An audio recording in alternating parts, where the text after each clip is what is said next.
Shalom Indonesia yang merdeka. Dan shalom bagi saudara semua yang diberkati oleh Tuhan. Selamat 75 tahun Indonesia merdeka. Nah, hari ini saya ingin menyampaikan sebuah renungan buat kita yang bertema The enemy of freedom is freedom itself. Musuh dari kebebasan adalah kebebasan itu sendiri. Musuh dari kemerdekaan adalah kemerdekaan itu sendiri. Mengapa kemerdekaan menjadi musuh kemerdekaan itu sendiri? Yang kedua adalah ini.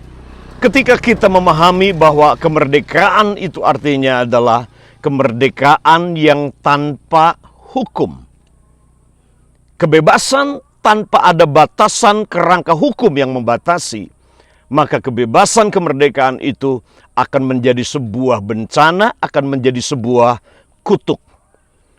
Ketika kita merdeka, tapi pemikiran kemerdekaan kita itu artinya adalah bisa melakukan apa saja yang kita mau, menabrak semua aturan, karena kita berpikir merdeka artinya hidup tanpa aturan.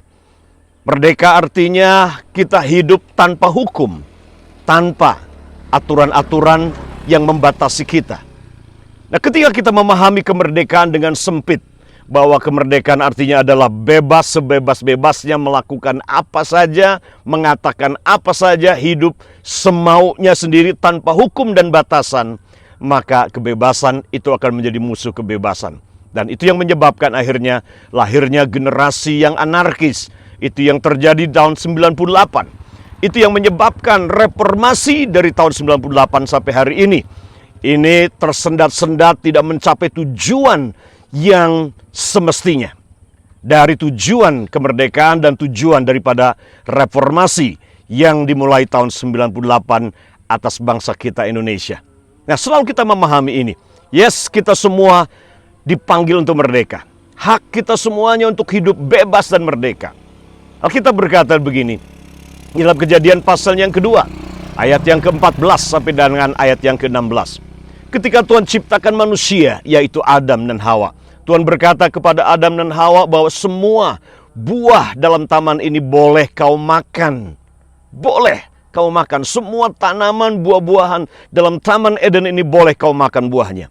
Tapi hanya satu saja yang jangan kamu makan.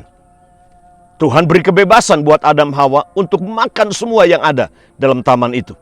Tetapi satu ini merupakan sebuah gambaran tentang bahwa kebebasan, kemerdekaan yang diberikan Tuhan kepada Adam itu ada dalam kerangka aturan, ada dalam kerangka hukum, ada dalam kerangka perintah.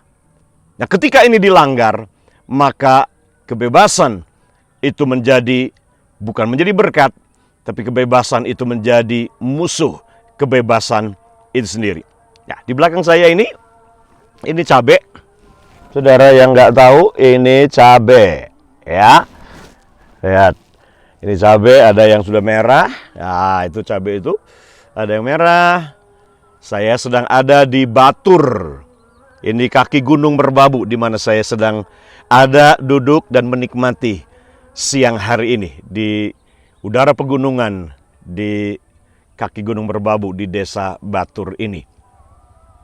Tuhan berkata sekali lagi, kita bebas makan apa aja, bebas menikmati apa saja, tetapi selalu ingat ini, kebebasan kita harus ada dalam kerangka aturan, dalam kerangka hukum, dalam kerangka perintah-perintah yang harus kita taati sebagai sebuah rambu-rambu dalam kemerdekaan itu. Nah, ini yang terjadi ketika kita memahami kemerdekaan tanpa aturan, tanpa hukum, dan kita tidak tunduk kepada hukum, maka yang terjadi anarkisme. Anarkisme saat demokrasi, saat demo-demo di jalan, demo di MPR, di DPR, akhirnya perusakan, penjarahan terjadi. Ya, tanpa aturan. Media sosial telah menjadi sebuah media yang tanpa batas, sehingga akhirnya yang terjadi adalah ini. Media sosial menjadi medan tempur baru yang menyebarkan kebencian, kebohongan, provokasi, kerusuhan dimulai dari media sosial. Nah, bersyukur pemerintah kita memberikan dan membuat undang-undang ITE ya, yang mengatur supaya kebebasan berbicara, kebebasan untuk posting di media sosial itu ada dalam kerangka batasan-batasan hukum dan undang-undang dan peraturan. Saudara, ini yang Tuhan ajarkan buat kita. Ya, kita semua dipanggil untuk merdeka. Kita semua dipanggil untuk bebas. Yesus telah membebaskan kita. Karena Yohanes pasal yang ke-8 berkata, jika anak memerdekakan kamu, maka kamu pun sungguh-sungguh telah merdeka. Tetapi dia berkata, merdeka dalam kerangka untuk kita mentaati Tuhan. Merdeka dalam kerangka kita mentaati semua firman yang diajarkan buat kita. Kalau cuma merdeka, tapi kemudian kita melanggar dan menabrak semua aturan-aturan firman Tuhan, maka yang terjadi adalah ini.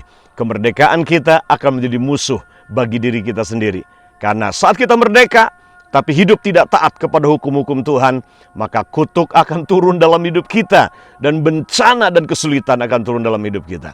So, kita sudah merdeka, tetapi kita merdeka untuk taat kepada hukum dan aturan-aturan yang Tuhan berikan kepada kita. Tuhan Yesus memberkati saudara. God bless you.